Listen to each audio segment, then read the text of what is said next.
এবার কঠিনভাবে পেশে গেলেন সেনাপ্রধান ওয়াকারুজ্জামান। তাহলে কি তিনি গ্রেপ্তার হচ্ছেন? গত 5ই আগস্ট বাংলাদেশের সেনাপ্রধান জেনারেল ওয়াকারুজ্জামানের সঙ্গে সার্বক্ষণিক যোগাযোগে ছিলেন বলে জানান ভারতের সেনাপ্রধান জেনারেল উপেন্দ্র দ্বিবেদীর। এই চোর হচ্ছে গিয়ে একজন কর্নেল, তার নাম হচ্ছে ইমরান ইবনে রৌফ। এই চোর সেখানে নাটক সাজিয়ে এখন নিজেকে দেশপ্রেমিক বানানোর চেষ্টা করছে। দর্শক, আজকে আপনাদেরকে আমি যে দুটি ভিডিও দেখাবো, আপনারা দেখলে তা সত্যি অবাক হয়ে যাবেন। আমরা জানি যে শেখ হাসিনা ভারতে পালিয়ে যাওয়ার পরে এখন ক্ষমতায় আছেন অন্তর্বর্তীকালীন সরকারের প্রধান উপদেষ্টা ডক্টর ইউনূস। এই প্রধান উপদেষ্টা ক্ষমতা থাকাকালীন সময় আজকে সারা দেশে কি কি ঘটনা ঘটে গেছে আপনাদেরকে প্রমাণ সহকারে তা আমি দেখাবো। তো কথা আর বাড়াবো না, ভিডিওতে চলে যাব। তার আগে আপনাদের কাছে আমার ছোট্ট একটি অনুরোধ, আপনি যদি আমার চ্যানেলে নতুন দর্শক হয়ে থাকেন তাহলে অবশ্যই চ্যানেলটি সাবস্ক্রাইব করে পাশে থাকা বেল আইকনটি বাজিয়ে দিতে ভুলবেন না। আর যারা অলরেডি আমার চ্যানেলটি সাবস্ক্রাইব করেছেন তাদেরকে জানাই অসংখ্য ধন্যবাদ। তো দর্শক শ্রোতা, চলুন ভিডিওটি শুরু করা যাক। তো এখন আমি আপনাদেরকে পর্যায়ক্রমে দুটি ভিডিও ফুটেজ দেখাবো। চলুন প্রথমে আমরা একটি ভিডিও ফুটেজ দেখে আসি। প্রিয় দর্শক, বিডিআর হত্যাকাণ্ড নিয়ে ব্যাপক নাটক চলছে, নানা দিক থেকে নাটক তৈরি করা হচ্ছে, ষড়যন্ত্র, টাকার খেলা, ডিভাইড অ্যান্ড রোল, অনেক কিছু হচ্ছে। সবার মূল টার্গেট হচ্ছে এখন বিডিআর হত্যাকাণ্ডকে বানচাল করতে হবে, কারণ এই হত্যাকাণ্ডের বিচার যদি হয় তাহলে গেল 15 বছরে সেনাবাহিনী, আওয়ামী লীগ, যারা যারা এই বিরোধী দল এবং ধর্মীয় নেতা যারা আছে, আলেমদেরকে নির্যাতন করা, রাজনৈতিক নেতাদের নির্যাতন করা, ব্যবসায়ীদেরকে মারা, দেশপ্রেমিক সেনাবাহিনীকে গুম করা, আয়নাঘর বানানো, এই সব কিছুর সাথে জড়িতরা বিডিআর হত্যাকাণ্ডের সাথে জড়িত ছিল। কারণ ওইটা থেকেই কারা কারা এটার সাথে ভারতের হয়ে কাজ করেছে ওইটার বেসিসেই বিভিন্ন জনকে বিভিন্ন জায়গায় পদায়ন করা হয়েছে। ওই বিডিআর হত্যাকাণ্ডের ঘটনায় ঠিক করে দিয়েছে কারা এর পর থেকে কি বলে প্রমোশন পাবে, কারা পাবে না, কারা গুরুত্বপূর্ণ পদে বসবে সেটা। তো আপনাদেরকে আমি, আমার সাথে 3জন সম্মানিত মানুষ আছেন। আমার প্রিয় অ্যাডভোকেট পারভেজ হোসেন ভাই আছেন, সুপ্রিম কোর্টের আইনজীবী, এবং তার সাথে বিডিআর এর পরিবারের যেই সদস্য আছেন 2জন, তারাও দীর্ঘদিন ধরে তাদের পরিবারের মানুষদের জন্য কাজ করে যাচ্ছেন। আমি শুরুতে একটা জিনিস জানিয়ে নিই, সেটা হচ্ছে যে বাংলাদেশের মানুষকে কি পরিমাণে বোকা বানানো হচ্ছে একটা ঘটনা দিয়ে আপনাদের বোঝায়। আপনারা নিশ্চয়ই গেল কয়েকদিন ধরে রাজশাহী অঞ্চলের সীমান্তে বেশ কিছু ঘটনা দেখছেন, যেটা দেখে আমি নিজেও ইউটিউবে পোস্ট করেছি যে হ্যাঁ, বিডিআর এগিয়ে যাচ্ছে, আমরা খুব বীর দর্পে সেখানে যুদ্ধ করার জন্য প্রস্তুতি নিচ্ছি। এটা আসলে মানে আমাদের জানার ভুল ছিল। আমরা যেটা দেখেছি দেখে আমরা এরকমই চাই। আসলে বিডিআর এইভাবে রুখে দাঁড়াবে, বাংলাদেশের মানুষ কিন্তু সেখানে নাটক করেনি, মানুষ কিন্তু বিডিআর এর পাশে গিয়ে দাঁড়িয়েছে, তাদের দেশপ্রেম থেকে, তাদের সাহস থেকেই দাঁড়িয়েছে, এবং আমরা এইটাই চাই। কিন্তু মূল ঘটনাটা যিনি সাজিয়েছেন তিনি হচ্ছেন গিয়ে এই হচ্ছে এই এই এই এই জনাব এই চোর হচ্ছে গিয়ে একজন কর্নেল, তার নাম হচ্ছে ইমরান ইবনে রৌফ। এই চোর সেখানে নাটক সাজিয়ে এখন নিজেকে দেশপ্রেমিক বানানোর চেষ্টা করছে। বাট আমি যেটা মনে করছি, যতটুকু আমার কাছে তথ্য, সে ওইখানে ভারতের সাথে একটা যুদ্ধ একটা খেলা তৈরি করতে চাচ্ছে, উত্তেজনাটা, মানুষের দৃষ্টিটা ওই দিকে নিয়ে যেতে চাচ্ছে। বিডিআর নিয়ে এখন যে বিচার টিচার শুরু হয়েছে, এগুলো যাতে এখন আপাতত বন্ধ থাকে, এইদিকে যাতে কারণ থাকে না, এরকম চেষ্টা প্রথম আলো, ডেইলি স্টার, বিভিন্ন জায়গা থেকে হচ্ছে। সবার দৃষ্টি এখান থেকে সরাইতে চেষ্টা একটাই, সেটা হচ্ছে বিডিআর এর হত্যাকাণ্ড নিয়ে বিচার হইতে দেওয়া যাবে না। বিডিআর এর যে পরিবার আছে তাদের ভেতরে এখন একটা বিভেদ তৈরি করার চেষ্টা করা হয়েছে, যে বলা হচ্ছে এক পক্ষ যারা যাবজ্জীবন হয়েছে, যাদের ফাঁসি হয়েছে, তাদেরকে বাঁচানো, তাদের ব্যাপারে আমাদের কিছু বলার দরকার নেই, যারা খালাস পেয়েছে শুধু তাদেরকে ছাড়লেই হবে। নো, শেখ হাসিনা সবচাইতে ভালো বিডিআর এর সদস্য যারা, তাদেরকে ওই ঘটনার দিন মারা হয়েছে। আমরা শুধু 57 জন সেনা কর্মকর্তার নাম শুনেছি, কিন্তু এই ঘটনায় প্রায় 150 বিডিআর এর সদস্য, বিডিআর এর বিভিন্ন পর্যায়ের সদস্যদেরকে আপনার করা হয়েছে, মারা হয়েছে, জিজ্ঞাসাবাদের নামে নিয়ে মারা হয়েছে। ওই দিন মারা হয়েছে, ওই দিনও কিন্তু বিডিআর এর প্রায় সম্ভবত 11 জন, আমার ঠিক সংখ্যাটা যদি ভুল না করি, 9 জন বা 11 জনকে মারা হয়েছে ওই দিনই। বিডিআর এর যে এই পিলখানার যে পেশ ইমাম ছিলেন, সেই পেশ ইমামকে মারা হয়েছে, হত্যা করা হয়েছে, ইনজেকশন পুশ করে তাকে খুন করা হয়েছে, কারণ তিনি সব দেখেছেন। অতএব আমরা এটার বিচার চাই। শেখ হাসিনা ওর পরপর মেরেছেন, তারপরে মেরেছেন, এরপরে যারা জেলখানায় গিয়েছেন ওই ব্যক্তিদেরকে ফাঁসি দেওয়া হয়েছে। আমি মনে করি ওই ব্যক্তিদেরকে ফাঁসি দেওয়া হয়েছে যারা এই ঘটনার সবকিছু জানেন কিন্তু এটার সাথে জড়িত না।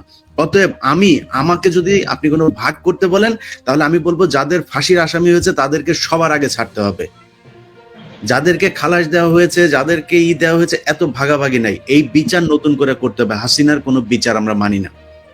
অতএব আমি বিডিআর এর যে পরিবার আছে, বিডিআর এর এই আন্দোলনে যেসব নেতৃত্বরা আছেন তাদের কাছে বলবো, কারোর কোনো কথায় কান না দিয়ে আপনাদের সবার দাবি থাকবে, আপনাদের সবার পরিবার একই, এই সবগুলো সদস্য একটা পরিবার এখন আপনারা।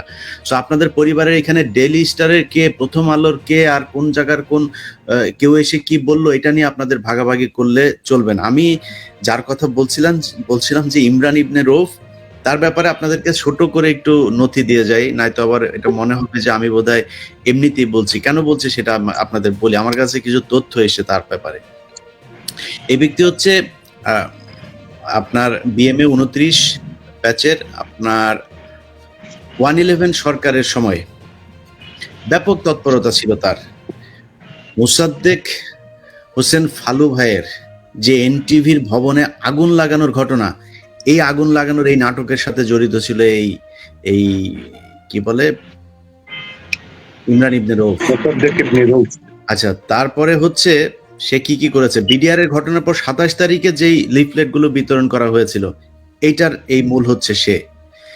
তারপরে সে বিডিআর এর বিভিন্ন সদস্যদেরকে জিজ্ঞাসাবাদের নামে হত্যা করার সাথে জড়িত হচ্ছে মেজর সুমন, মেজর হাসিব, তারপরে হচ্ছে গিয়ে আপনার সোবাইল থেকে শুরু করে যেই মেজররা ওই দিন, ক্যাপ্টেনরা ওই দিন ঘটনার দিন ছিলেন বিডিআর এর 4 নাম্বার 3 নাম্বার বিভিন্ন গেটে, তারা অপারেশন চালাতে চেয়েছিলেন, তাদেরকে নির্যাতন করেছে এই ইমরান ইবনে রৌফ নিজে। এগুলো আপনারা জানবেন। আমি যা বলছি এগুলোর যে মেজরদেরকে টর্চার করা হয়েছে সেই মেজররাও আমাকে বক্তব্য দিয়েছেন। এগুলো আমি পিলখানা নিয়ে যেই অনুসন্ধান করছি সেখানে সবকিছু দেখবেন। তারপরে এই বিডিআর এর ঘটনার পরপর আর্মির বিভিন্ন অফিসারদেরকে এই যে আয়নাঘর, এই আয়নাঘরের মূল কারিগর হচ্ছে এই ইমরান ইবনে রৌফ। বিভিন্ন অফিসারদেরকে গুম করা এই ব্যক্তি। বিডিআর এর বিভিন্ন পরিবারের মানুষকে হুমকি দেয়া এই ব্যক্তি। তারপরে হচ্ছে গিয়ে শাপলা চত্বরের ঘটনার সাথে সে জড়িত। তারপরে হচ্ছে গিয়ে এই যে থেকে সেন্ট্রাল জেল থেকে 2013 সালে আপনার 6 জনকে যে করা হয়েছিল, জিম্মি করা হয়েছিল, তুলে নিয়ে যাওয়া হয়েছিল, সেটার সাথে জড়িত সে। তো সে মানে আর্মিতে তাকে বলা হয়, আমাকে যিনি এই আর্মির যে অফিসার আমাকে দিয়েছেন তাকে ড্রামা কুইন বলা হয়। উনি লেখাটা এইভাবে লিখেছেন যে he is a drama queen, brutal and can only be compared two খুনি জিয়াউল হাসান। আমাকে যে লিখেছে তার লেখাটা আমি আপনাদের বললাম। যাই হোক, এই হচ্ছে সেই ব্যক্তি। অতএব সে এখন ওই সীমান্তে যা করছে এটা হইতে পারে সে ভারতের সাথে এখনো কানেক্টেড এবং ভারত তাকে দিয়ে এটা করাচ্ছে। ভারত হয়তো সেখানে একটা হামলার চেষ্টা করতে পারে, সে এটা করে একটা উত্তেজনা তৈরি করবে, ভারত হামলা করলে তারপর একটা যুদ্ধ শুরু হবে। যাই হোক, যুদ্ধ করার জন্য বাংলাদেশের মানুষ প্রস্তুত, আমাদের সমস্যা নেই। ভারতের সাথে কোনো কারণ ছাড়া যুদ্ধ করতে বাংলাদেশের মানুষ রাজি আছে। কিন্তু ইমরান ইবনে রৌফকে ওইখান থেকে সরাতে হবে এবং সে যেন কোনোভাবে পালাতে না পারে। বিডিআর এর যে কমিশন হচ্ছে সেই কমিশনে তার নাম উঠে এসেছে এবং তাকে গ্রেপ্তার করা হবে খুব দ্রুত। আপনারা দেখবেন এগুলো। আমি আমার জায়গা থেকে বলি আলোচনায় যাওয়ার আগে যে বাংলাদেশে যদি একজন মানুষও এই বিচারের জন্য না থাকে, আমি মার্কিন যুক্তরাষ্ট্রে বসে আমি এই বিচারের জন্য সর্বোচ্চ দিয়ে যাব যতক্ষণ আমার নাকে নিঃশ্বাস থাকবে। অতএব এটারে করার কোনো সুযোগ নাই। আগেও বলেছি, আবারও বলছি, সামনে 1-1.5 মাস আমি এইটা নিয়েই থাকবো। আমারে না মেরে ফেললে, না মারা পর্যন্ত এখানে যা আছে সব বের করব আমি।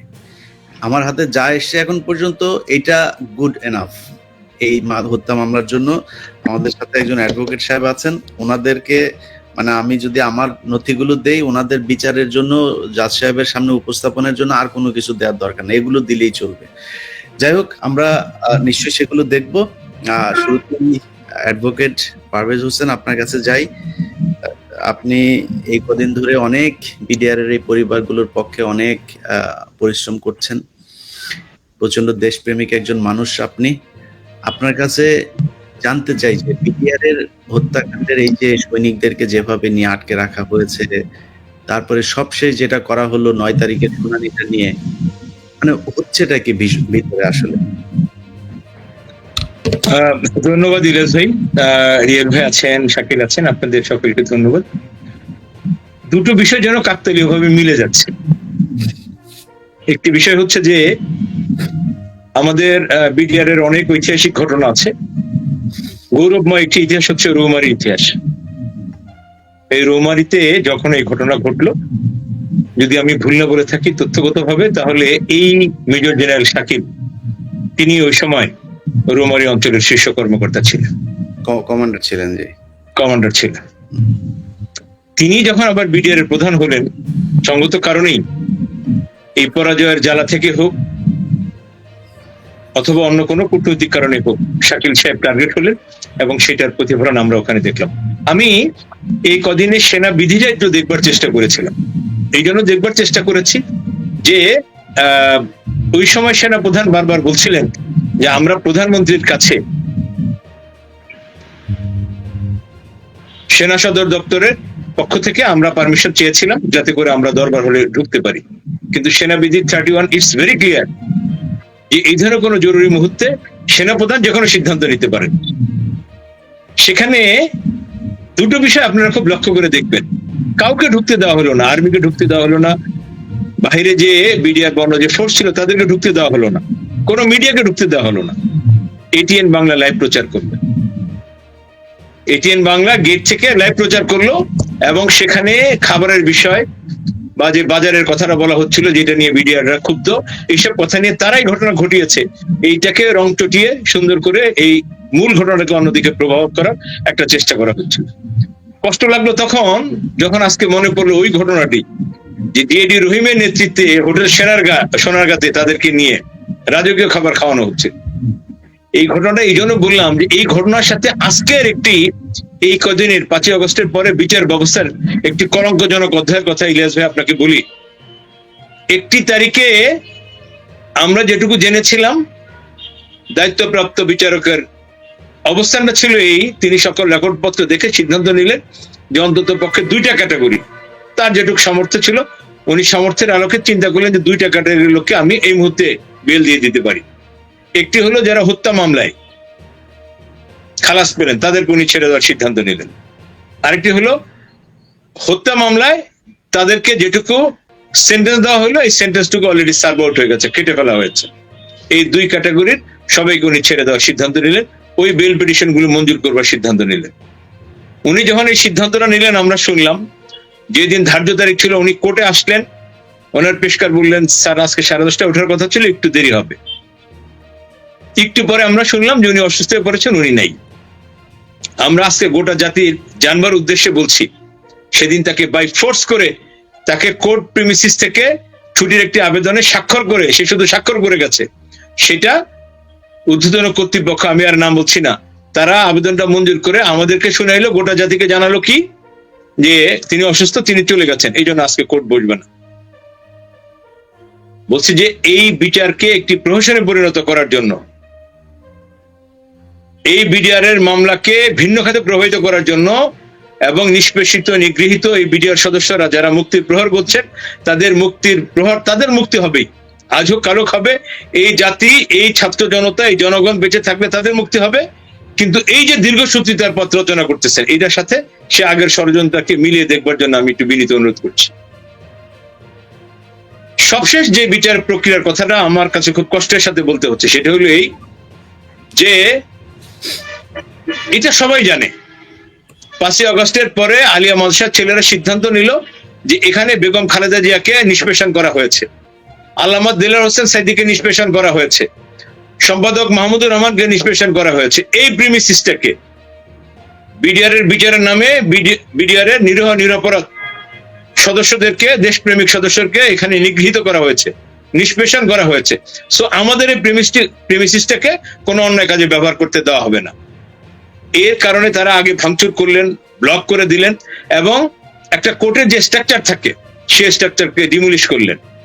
সেই অবস্থার পরিপ্রেক্ষিতে এরা প্রজ্ঞাপন দিয়ে আবার সেখানে যাওয়ার সিদ্ধান্ত নিল। শুধু তা না, আমি এটা আগে আপনাকে বলেছিলাম যে 24 ঘন্টার মধ্যে এই 3টা ভেন্যুকে নিয়ে, কখনো আলিয়া মাদ্রাসা, কখনো কেরানীগঞ্জের পুরনো আদালত, কখনো মহানগর দায়রা জজ আদালত, এভাবে ঘন্টার পর ঘন্টা, এক এক ঘন্টায় আমরা এক এক খবর পাচ্ছিলাম, এবং এই সবগুলো নিউজ ছিল অফিসিয়াল। সবচেয়ে দুঃখজনক হলো সকালবেলা এরা জানলেন, এবং বলতে বাধা নেই যে এই আলিয়া মাদ্রাসার ছেলেদেরকে দিয়ে কে কারা কিভাবে এই প্রিমিসিসটার যেটুকু অবশিষ্ট ছিল কোর্ট পরিচালনা করা যেত সেটুকুকে আগুন দিয়ে পুড়িয়ে দিল। ফায়ার সার্ভিস গুলো, সবগুলো তদন্ত সংস্থা, গোয়েন্দা সংস্থা, সবাই সেখানে হাজির।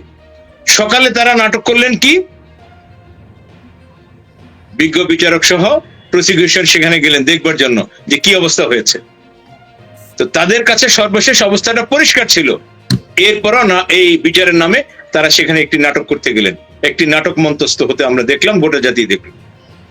এই জন্য বললাম যে বিডিআর এর এই সদস্যরা মুক্তি পাবে, এই বিচারিক আদালতের মাধ্যমে তাদেরকে মুক্তি দিতে হবে। কিন্তু বিচারের নামে যে প্রয়োজন, আমাদেরকে সেই 2009-এর ঘটনার সাথে এই ঘটনাগুলোর সাথে পেছনে যে ষড়যন্ত্রের চেইন অফ কনস্পিরেসি, সেটা আবার নতুন করে স্মরণ করিয়ে দিল।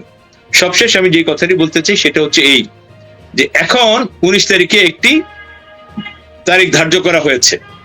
সেই তারিখের মূল প্রতিবদ্ধ বিষয় কি, এই ধার্য তারিখে কি হবে, বেল পিটিশন গুলো ডিসপোজাল করা হবে। তারা বলছেন বেল পিটিশন গুলো ডিসপোজাল করা হবে। একইভাবে তারা সাক্ষী নিয়ে এই মামলাকে বিচারিক ভাবে, যেখানে আমরা বলেছি যে একটি তদন্ত কমিশন হওয়া, যেটা মহামান্য হাইকোর্টের রিটের মাধ্যমে হইল, রিটের মাধ্যমে হওয়ার কারণে কি প্রমাণ হইল, যে মহামান্য হাইকোর্ট এই বিষয়টিকে পরিষ্কার ভাবে নজরে নিলেন, আমলে নিলেন, যে এখানে বিচারের নামে প্রহসন হয়েছে, প্রকৃতপক্ষে কোনো তদন্ত হয়নি।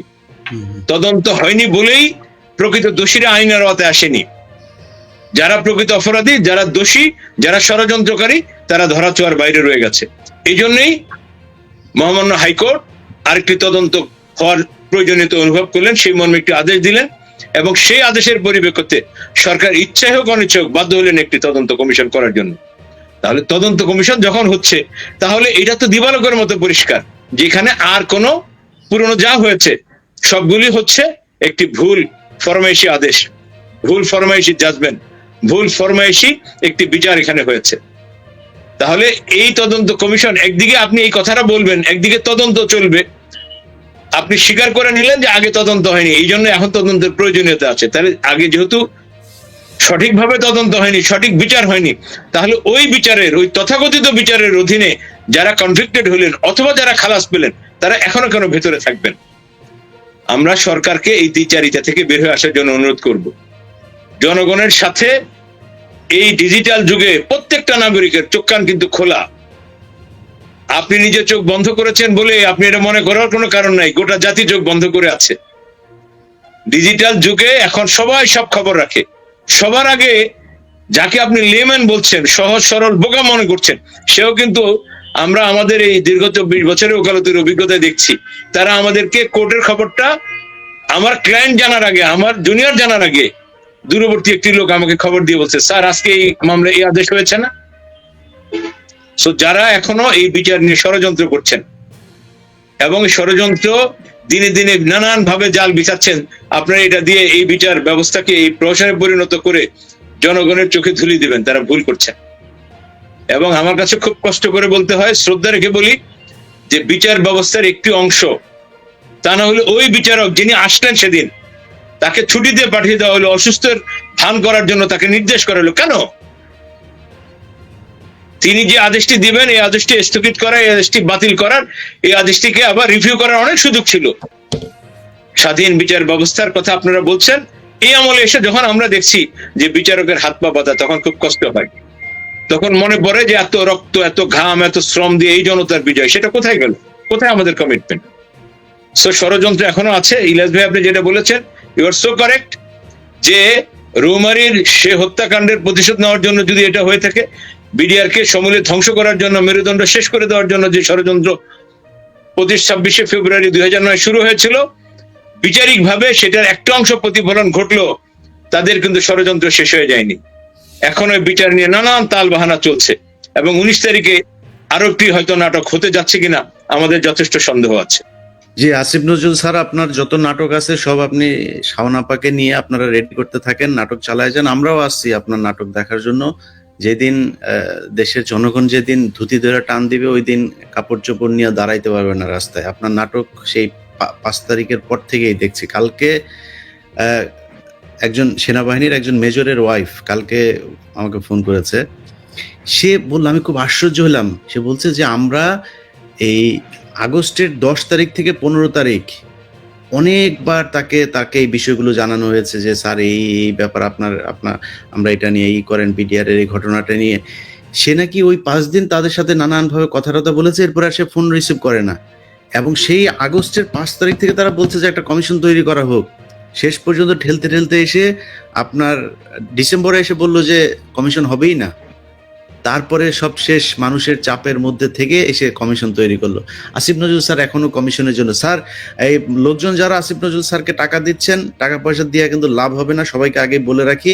অতএব আসিফ নজরুল চেষ্টা করলে এই বিচার ঠেকাইতে পারবে না। এই দেশে অনেক দেশপ্রেমিক মানুষ আছে।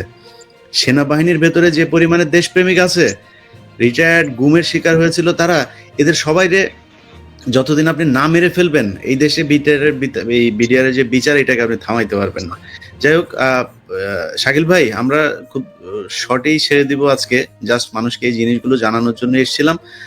মোটামুটি আমাদের অ্যাডভোকেট সাহেব বলেছেন, আপনি যদি বাদ বাকি কিছু অ্যাড করতে চান। আসসালামু আলাইকুম। না, ধন্যবাদ ইলিয়াস ভাই। আসলে আমাদের অ্যাডভোকেট স্যার সবকিছুই বলেছেন।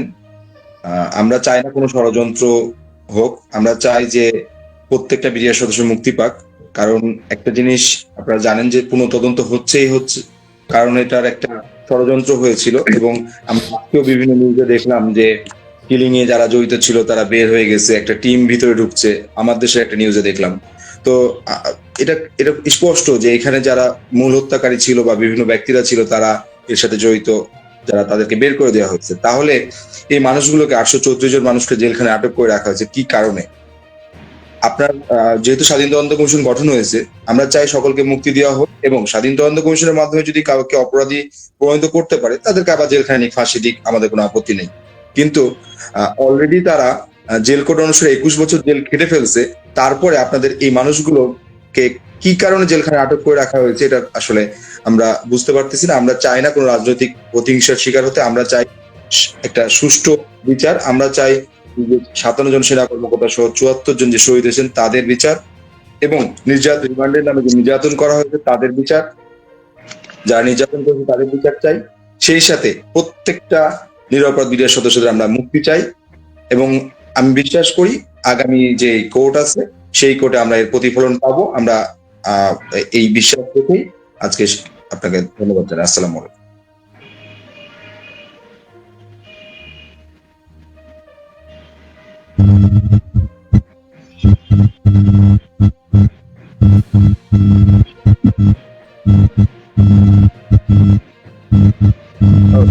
রিয়াদ ভাই শুনছেন?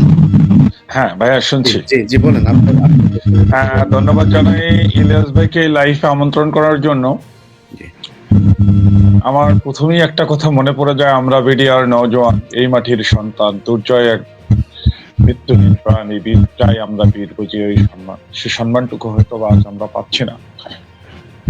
অত্যন্ত আবেগঘনভাবে বলতে হয়, যারা অডিওতে বোধহয় সমস্যা হচ্ছে, আপনি দেখবেন। আমি এখন শুনতে পারেন? আমি ইলিয়াস ভাইকে ধন্যবাদ জানাই এই লাইফে আমাকে আমন্ত্রণ করার জন্য। প্রথমেই আমি একটা কথা গভীরভাবে স্মরণ করতে চাই যে আমরা বীর বিজয়ী এই দেশের সন্তান। আমরা এই সন্তানরা আজ আমরাও পারতাম এই দেশের ডিসি হতে, এসপি হতে, ইলিয়াস স্যারের মতো হতে, আসিফ নজরুল স্যারের মতো হতে। কিন্তু আসিফ নজরুল স্যারের মতো কিন্তু আসলে দুর্ভাগ্যবশত আমরা হতে পারি নাই। আমরা চেয়েছি এ দেশের প্রত্যেকটি ইঞ্চি মাটি কিভাবে রক্ষা করা যায় সেটারই প্রতিফলন আমরা প্রত্যেকটা 2009 সালের পূর্বে আমরা দেখিয়েছি। ইলিয়াস ভাই, আমার খুব মনে পড়ে রৌমারী যুদ্ধের কথা। ভাই আমরা বাদুয়া যুদ্ধের পিছনের ইতিহাস ভাই আলোচনা করে আপনি একটু মানে এই বিটিআর বিদ্রোহ নিয়ে কোনো ষড়যন্ত্র হচ্ছে কিনা এটা বলেন। ভাই, এই ষড়যন্ত্র থেকে, এই পিছনের ইতিহাসগুলো থেকেই যদি আমরা শিক্ষা নিতে হবে যে আমাদের এই বিডিআররা কত একটা সাহসী মানুষ ছিল এরা। আজ এদেরকে গভীর ষড়যন্ত্রের মাধ্যমে এদেরকে কারাগারে আটক করে রাখা হয়েছে। তা আমরা যদি বারবারই বলি যে এটা বিদ্রোহ না, এটা একটা পরিকল্পিত হত্যাকাণ্ড, তাহলে পরিকল্পিত হত্যাকাণ্ডের বিরুদ্ধে যে তৎকালীন যে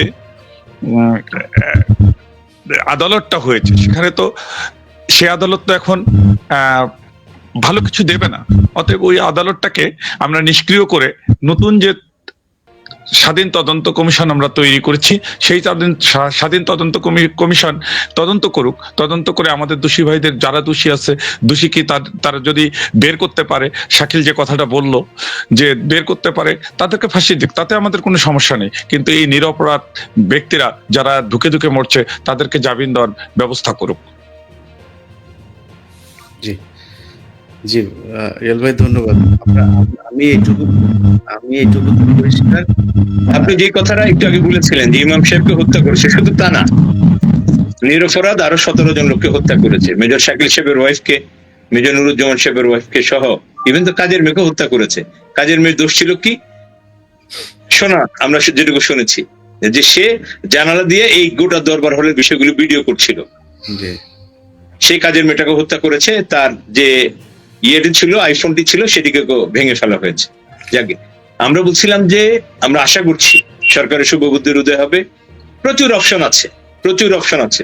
যেহেতু আপনি তদন্তে গিয়েছেন, সেটা হাইকোর্টের আদেশে হোক, জনতার দাবির পরিপ্রেক্ষিতে হোক, অথবা সত্য উদ্ঘাটনের মানুষে হোক, যেহেতু আপনি তদন্তে গিয়েছেন, তদন্তে যাওয়ার পরিপ্রেক্ষিতে আমাদের এই জুডিশিয়াল সিস্টেম এটাই বলে যে ওই ভুল বিচারের মাধ্যমে যারা কনভিক্টেড হয়েছিল, যারা এতদিন ধরে দণ্ড খাচ্ছে, তাদেরকে আপনি ছেড়ে দেবেন। এবং ছেড়ে দেওয়ার রাস্তাটা খুব সহজ।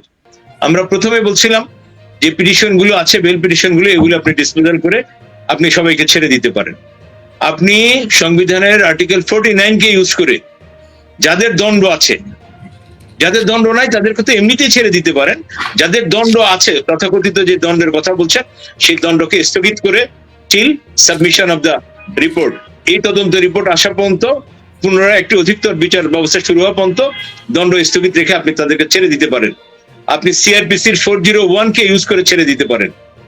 আপনি তার চেয়ে সুবিধা হইলো আপনি 494 অফ সিআরপিসি, আপনি এই ভুল মামলাটি, ভুল এজাহারটি, এই ষড়যন্ত্রমূলক এজাহারটিকে আপনি প্রত্যাহার করে এই মামলার থেকে সবাইকে আপনি ছেড়ে দিতে পারেন। কেন ছেড়ে দিবেন? আজকে যে স্বাধীন তদন্ত কমিশন হয়েছে, এই স্বাধীন তদন্তে যারা আসবে তারা আইনের আওতায় চলে আসবে। সেখানে যদি আপনার মনে হয় যে এরা পালিয়ে যেতে পারে, যে কোনো প্রকার বন্ড আপনি দিতে পারেন যে তোমার পাসপোর্টটা আমার এখানে রাখতে হবে, বিদেশ যেতে নিষেধাজ্ঞা থাকবে, যে কোনো কন্ডিশনে আপনি বেল দিতে পারেন। আপনি একদিকে তদন্তের কথা বলবেন, স্বাধীন তদন্তের কথা বলবেন, এবং এর মাধ্যমে স্বীকার করবেন যে ওই সময় তদন্ত হয়নি, বিচার হয়নি। আবার ওই ভুল বিচারের মাধ্যমে, ওই ষড়যন্ত্রমূলক বিচারের মাধ্যমে যারা আটকে আছে তাদেরকে আপনি আটকে রাখবেন। দুটো একসাথে চলে না। আমরা আশা করছি শুভবুদ্ধির উদয় হবে। আপনি আইনের এই সহজ সরল পথগুলো যে কোনো একটা অবলম্বন করে আমি আশা করি নিরপরাধী মানুষগুলো ছেড়ে দেবেন।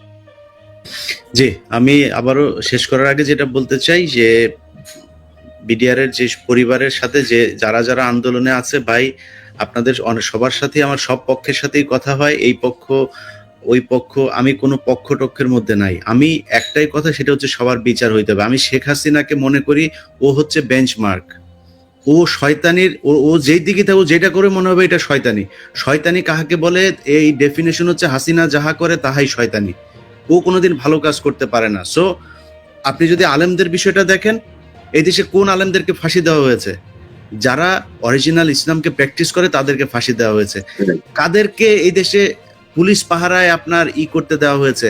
হেলিকপ্টার হুজুর, ওই যে কুয়াকাটা, ওই ফরিদউদ্দিন মাসুদ, এদেরকে আপনার করতে দেওয়া হয়েছে। মিজানুর রহমান আজহারি দেশে থাকতে পারে নাই, দেলোয়ার হোসেন সাইদিরা দেশে থাকতে পারে নাই, তারা জেলখানায় তাদের পচে মরতে হয়েছে। অতএব হাসিনা কখনো রিয়েল ইসলাম, রিয়েল বাংলাদেশি, রিয়েল প্যাট্রিয়ট যারা আছে তাদেরকে কখনো সে বাঁচায় রাখে না, তাদের পক্ষে কোনোদিন রায় দেন। অতএব হাসিনা যাকে যত বড় শাস্তি দিয়েছে আমি মনে করি সে তত নিষ্পাপ। যাদের ফাঁসি হয়েছে, যাদের যাবজ্জীবন হয়েছে, আমাকে যদি আপনি কোনো পক্ষে ফেলতে চান আমি তাদের পক্ষে। হাসিনার আইনে যদি কেউ খালাস পেয়ে থাকে, আমাকে যদি ভাগ করতে বলেন আমি তাদের পক্ষে থাকবো না, আমি যাদের ফাঁসি আর যাবজ্জীবন হয়েছে তাদের পক্ষে থাকবো। অতএব ভাগাভাগি করার কিছু নাই। হাসিনার বিচার মানি না, হাসিনার বিচার থেকে সরে আসতে হবে। আসিফ নজরুল স্যার টাকা পয়সা খায়া টায়া যা মনে চায় করেন স্যার, করতে থাকেন আপনি, আপনার শেষও দেখা ছাড়বো। টাকা পয়সা নিয়ে আসিফ নজরুল তুমি কোথায় কেমনে সারা জীবন আরামে আয়েসে কাটাও ওইটাও আমরা দেখবো। মান সম্মান নিয়ে বাঁচতে দিব না তোমারে। অতএব বাংলাদেশের মানুষের কাছে খুব ঠান্ডা মাথায় খুব ভদ্রভাবে বলে যাচ্ছি, আমরা প্রতিদিন এই যে একদিন দুই দিন পর পর লাইভে কথা বলছি আপনাদেরকে জানানোর জন্য যে এই হচ্ছে আসিফ নজরুল কত নাটক করছে, কত কিছু করছে, কিভাবে কালক্ষেপণ করছে। 7 মাস হয়েছে আসিফ নজরুল, এই দেশ শুধু তোমার জন্য স্বাধীন হয় নাই। এই দেশের প্রতি ইঞ্চি মাটি যারা পাহারা দিয়েছে, যাদেরকে জেলখানায় ঢুকানোর কারণে বাংলাদেশের স্বাধীনতা আজকে 15 বছর জিম্মি, তারা জেলখানায়, তুমি তাদেরকে ভেতরে রাইখা আরামে এসে সিনেমা দেখতে যাও আসিফ নজরুল। এটার জন্য বাংলাদেশের মানুষের কাছে তোমাকে জবাব দিতে হবে। টাকা পয়সা পাবা, মান সম্মান পাবা না। যাই হোক, আপনাদের সবার কাছে অনুরোধ, আমি আবারও বলছি, বিডিআর পরিবারগুলো প্লিজ আপনাদের ভেতরে ভাগাভাগি করেন না কে কি বললো। আর আমার এখানে যদি আপনাদের কাউকে আমি নিয়ে আসিও, কেউ লাইভে কথা বলেনও, আমি সরাসরি বলি, অনেকে বলেন ভাই ওনাকে আনছেন কেন, ওনাকে আনেন না, ওনাকে, এই পক্ষ বলে ভাই ওনাকে নিয়েন না, ওনাকে নিয়েন। ভাই আমার কাছে সব পক্ষ সমান, আমার কাছে এসে ভাগাভাগি করতে আসবেন, আস্তে করে আমি আপনার কাছ থেকে সরে যাব, আমার আপনার সাথে পাবেন। আমি কোনো ভাগাভাগির মধ্যে নাই, আমি এক ভাগের মধ্যে আছি, ভারত আর আওয়ামী লীগ। এই জায়গায় আমার কোনোই নাই, এটার জন্য জীবনের যা করা প্রয়োজন তাই করব। আপনাদের সামনে ভিডিওতে বলে যাচ্ছি, এই পৃথিবীর সবকিছু যদি দিয়ে দেওয়া হয়, যদি বলা হয় বাংলাদেশের প্রেসিডেন্ট বানানো হবে কালকে, তাও ইন্ডিয়ার আওয়ামী লীগের সাথে কম্প্রোমাইজ করব না। ওই জায়গায় ইলিয়াস যেখানে ছিল আজ থেকে 10 বছর আগে, এখনো সেখানে, সেই 2014 সালে নির্বাচনে যে যা করেছি 2024 সাল 25 সালেও সেই জায়গাতে আছে। অতএব আমার পয়েন্ট খুব পরিষ্কার, যারাই যেই পক্ষে যাবেন সব পক্ষের উদ্দেশ্য একটাই থাকতে হবে, হাসিনার কোনো আদেশ, হাসিনার কোনো আইন বিচার এটা আমরা মানি না। এই জায়গায় সবাই এক থেকেন ইনশাল্লাহ। অ্যাডভোকেট পারভেজ হোসেন ভাই যেটা বলেছেন, এদেরকে আটকায় রাখা যাবে না। অনেক বছর এই বিডিআর এর পরিবারে, আজকেও একজনের বাবা মারা গিয়েছেন পাবনাতে, লাশ দেখতে পারবে না হয়তো। আপনার এই পায়ে পচন ধরেছে, মানে জেলখানার ভেতরে বর্ণনাগুলো শুনি, পারভেজ ভাই আপনি নিশ্চয়ই হয়তো জানেন এই বিষয়গুলো, হাজিরা দিতে আসলে তাদের হয়তো দেখেন, পায়ে পচন ধরেছে, হাঁটতে পারে না, পা ফুলে ফুলে তারা হাঁটা বন্ধ হয়ে গিয়েছে, চিকিৎসা দেওয়া হয় নাই।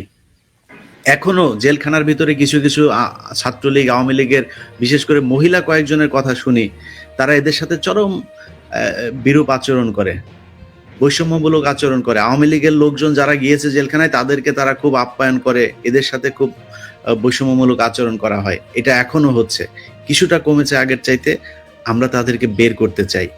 এরা নিষ্পাপ, এদেরকে অন্যায়ভাবে সাজা দেওয়া হচ্ছে, এবং সেই সাথে একটা পক্ষকে বাদ যাচ্ছে আমাদের, সেটা নিয়ে কথা বলছি না, আপাতত বিডিআর নিয়ে আছে। আলেমদের কাছে অনুরোধ, আপনাদের অনেক আলেম এখনো পর্যন্ত জেলে, ফারাবিকে এখন পর্যন্ত ছাড়া হচ্ছে না। অতএব আসিফ নজরুল, আপনাকে শুধু এইটুকুই বলবো, 2000 মানুষ কম পক্ষে মারা গিয়েছে, এদের রক্তের সাথে বেইমানি করলে এর বিচার আল্লাহ একদিন করবে। আপনার অনেক ক্ষমতা হয়েছে, যা মনে চায় তাই করতে পারছেন, বিশাল একটা মন্ত্রণালয় নিয়ে বসে আছেন, জুতা দিয়া পেটাবে ধরে রাস্তাঘাটে মানুষ, যা করছেন এটার সব শেষ পরিণতি অনেক ভয়ঙ্কর হবে। অ্যাডভোকেট পারভেজ হোসেন ভাই, শাকিল ভাই, রিয়াল ভাই, আপনাদের ধন্যবাদ। যদি শেষ কেউ কিছু বলতে চান। ভাই আমি আরেকটা জিনিস বলি, একটা জিনিস বলার দরকার ছিল, সেটা হচ্ছে আমাদের পুরো বাংলাদেশ থেকে তৎক্ষণাৎ একটা রায়, মানে আইন করে প্রায় 18,000 বিডিআর সদস্যকে চাকরিচ্যুত করা হয়েছে বিদ্রোহ তকমা দিয়ে। কিন্তু আপনারা সবাই জানেন পরিকল্পিত হত্যাকাণ্ড ছিল। এই হত্যাকাণ্ডকে অন্যভাবে মানে প্ররোচিত করার জন্য বিদ্রোহ নাম দিয়ে প্রায় 18,500 বিডিআর সদস্যকে চাকরিচ্যুত করা হয়েছে অন্যায়ভাবে। আমরা এই সমস্ত সকল বিডিআর সদস্যদের চাকরি পুনর্বহাল চাই, এবং সকল নিরাপদ বিডিআর সদস্যদের প্রত্যেকের মুক্তি চাই আমরা। যে অবশ্যই আমার বিশ্বাস যে কমিশনের তদন্তটা যদি বেরিয়ে আসে, এইটাই না শুধু ওই দিনের হত্যাকাণ্ড থেকে শুরু করে সবকিছুই বেরিয়ে আসবে, কারা কি করেছে, কিভাবে কি হয়েছে। আমি ভাই যেই কারণে এটার প্রতি খুব খুব বেশি এটার ব্যাপারে আমি কথা বলি, এইটার বিচার হইলে সেনাবাহিনী পরিষ্কার হয়ে যাবে, সেনাবাহিনী একদম আওয়ামী মুক্ত হয়ে যাবে, এইটার বিচার যদি খালি হয়। এই কারণে আমি এটা নিয়ে খুব বেশি তৎপর। আমার বিশ্বাস ইনশাল্লাহ তদন্ত কমিশনে এখন যারা আছে অনেক দেশপ্রেমিক মানুষ, তারা ভালো কিছু একটা দেবে। রিয়াল ভাই, আপনি কিছু বলতে যাচ্ছেন? আপনার অডিওর অবস্থা খুবই খারাপ, বলেন। ইলিয়াস ভাই, আমি যেটা বলতে চাচ্ছি, আপনি কি শুনতে পাচ্ছেন? জি বলেন। আমি যেটা শুনতে পাচ্ছি, আমি যেটা বলতে চাচ্ছি সেটা হচ্ছে কি, ইলিয়াস ভাই, আপনি আমাদের সঙ্গে থাকবেন। 18,500 পরিবার আপনার সঙ্গে আমরা আছি। শেষ রক্তবিন্দু দিয়ে হলে দেশের জন্য যেহেতু আমরা অস্ত্র একবার ধরেছি, আবারও যদি আমাদের অস্ত্র ধরা লাগে আমরা প্রস্তুত আছি। শুধুমাত্র আমরা ডাকের অপেক্ষায় থাকবো। আমরা এদেশের সৈনিক, আমরা 18,000 সৈনিক এখনো আছি। সেদিন আপনারা দেখতে পেরেছেন, 8 তারিখে দেখেছেন যে আমরা গণজামায়াত করেছি। সেখানে আপনারা আমাদেরকে কিভাবে নিষ্ক্রিয় করবেন আমরা জানি না, তবে আমরা আকুলভাবে দেশবাসীর কাছে আবেদন করব, আমাদেরকে আবারও পুনর্গঠন করা হোক। এই দেশের 1 ইঞ্চি মাটি এই 18,000 বিশিষ্ট সৈনিক থাকতে আমরা বলবো যে বিশিষ্ট বলবো আমরা, যেহেতু আমরা পাদুয়া এবং বড়াইবাড়ির যুদ্ধে লাভবান হয়ে আসছি, সেহেতু আমাদেরকে রাখা হয়, ইনশাল্লাহ এদেশে 1 ইঞ্চি মাটি আমরা ভারতের বর্গাবো না। জি ফারুজ ভাই, কিছু বলবেন? আমি সবশেষ একটি লাইন বলতে চাচ্ছিলাম, সেটা হচ্ছে যে আমরা এমন একটা সময় বসে কথা বলছি যখন দেশের প্রধানমন্ত্রী না, শুধু দেশের প্রধানতম ব্যাংক বাংলাদেশ ব্যাংকের গভর্নর, দেশের প্রধানতম যে মসজিদ বায়তুল মোকাররম তার খতিব সহ অনেককেই পালিয়ে যেতে হয়েছে। আমরা আশা করছি আমরা যে বিচার অঙ্গনে আছি, এই বিচার অঙ্গনের সাথে সংশ্লিষ্ট একসময় দোর্দণ্ড প্রতাপে যারা চলতেন, এরা অনেকেই কিন্তু এখন এই প্রিমিসিসে নেই। প্রসিকিউশন অথবা বিচারের সাথে সংশ্লিষ্ট যারা আছেন, তাদেরকে শুধু এটুকু শ্রদ্ধা করে বলবো, এই দিন না, এই দিন না, আরো দিন আছে। আমরা আশা করছি সত্যের পক্ষে এবং নিগৃহীত বিচার প্রার্থী মানুষের পক্ষে আপনারা থাকবেন। আপনাদের ভূমিকা যেন বিচার প্রার্থী মানুষের পক্ষে হয়, আইনের পক্ষে হয়, ন্যায়ের পক্ষে হয়, নীতির পক্ষে হয়, মজলুমের পক্ষে হয়। আপনারা এটা স্মরণ রাখবেন, এই বিনীত অনুরোধ করছি। জি, সবাই ভালো থাকবেন, আল্লাহ হাফেজ। আশা করছি আপনারা পুরো ভিডিওটি মনোযোগ সহকারে দেখেছেন এবং এখানে কি বলা হয়েছে তাও বুঝতে পেরেছেন। এ বিষয় নিয়ে যদি আপনাদের কোনো মতামত থাকে তাহলে অবশ্যই তা কমেন্ট করে জানাতে পারেন। এখন চলুন আমরা আরো একটি ভিডিওটি দেখে আসি। গত 5ই আগস্ট বাংলাদেশের সেনাপ্রধান জেনারেল ওয়াকারুজ্জামানের সঙ্গে সার্বক্ষণিক যোগাযোগে ছিলেন বলে জানান ভারতের সেনাপ্রধান জেনারেল উপেন্দ্র দ্বিবেদীর। আজ সোমবার দিল্লিতে ভারতীয় সেনাবাহিনীর বার্ষিক সংবাদ সম্মেলনে জেনারেল উপেন্দ্র দ্বিবেদী সাংবাদিকদের কাছে এই মন্তব্য করেন। জেনারেল দ্বিবেদী জানান, বাংলাদেশের সঙ্গে আমাদের যোগাযোগ অব্যাহত রয়েছে। বাংলাদেশের ছাত্র জনতার আন্দোলনের সময় তৎকালীন প্রধানমন্ত্রী শেখ হাসিনা দেশ ত্যাগের সময় বাংলাদেশের সেনাপ্রধানের সঙ্গে কথা হয়েছিল। আর সর্বশেষ 24শে নভেম্বর বাংলাদেশ সেনাপ্রধান জেনারেল ওয়াকারুজ্জামানের সঙ্গে ভিডিও কনফারেন্সে যোগাযোগ হয়েছে। সেনাপ্রধান সংবাদ সম্মেলনে বিভিন্ন গণমাধ্যম কর্মীর প্রশ্নের এক পর্যায়ে ইন্ডিয়া টুডের এক সাংবাদিক বাংলাদেশ ভারত সম্পর্ক নিয়ে তার মতামত জানতে চান। উত্তরে তিনি বলেন, বাংলাদেশ আমাদের প্রতিবেশী। দেশটির সীমান্তের একটি ছোট্ট অংশ ছাড়া প্রায় পুরো সীমান্তই ভারতীয় ভূখণ্ডে রয়েছে। আমাদের সর্বদা একে অপরকে বুঝে মিলেমিশে থাকতে হবে এবং এমন কিছু করা উচিত নয় যাতে দুই দেশের সম্পর্কের উপর নেতিবাচক প্রভাব পড়ে। ভারতের সেনাপ্রধানের মন্তব্যে স্পষ্ট হয়, সাবেক প্রধানমন্ত্রীর দেশ ছাড়ার এই প্রক্রিয়াটা দুই দেশের সেনাবাহিনীর মধ্যে সমন্বয় রেখেই সম্পন্ন হয়েছিল। জেনারেল উপেন্দ্র দ্বিবেদী বাংলাদেশ তার কাউন্টারপার্টের দেওয়া একটি সাক্ষাৎকারের প্রসঙ্গ উত্থাপন করে আরও বলেন, উনি যেমন বলেছেন ভারত তাদের জন্য স্ট্র্যাটেজিক দিক থেকে গুরুত্বপূর্ণ, কথাটা আমাদের দিক থেকেও সত্যি। যদি আপনারা দুই দেশের সম্পর্কের কথা বলেন, সেটা ওখানে নির্বাচিত সরকার না আসা পর্যন্ত সম্ভব নয়। তবে দুই দেশের সেনাবাহিনীর মধ্যে সম্পর্ক একদম ঠিক আছে, সব মসৃণভাবে চলছে। আশা করছি আপনারা এই ভিডিওটি মনোযোগ সহকারে দেখেছেন এবং এখানেও কি বলা হয়েছে তাও বুঝতে পেরেছেন। এই বিষয়ে নিয়ে যদি আপনাদের কোনো মতামত থাকে তাহলে অবশ্যই তা কমেন্ট করে জানাতে পারেন। ভিডিওটি এ পর্যন্তই, দেখা হচ্ছে পরবর্তী ভিডিওতে। সে পর্যন্ত সবাই ভালো থাকবেন, সুস্থ থাকবেন, আল্লাহ হাফেজ।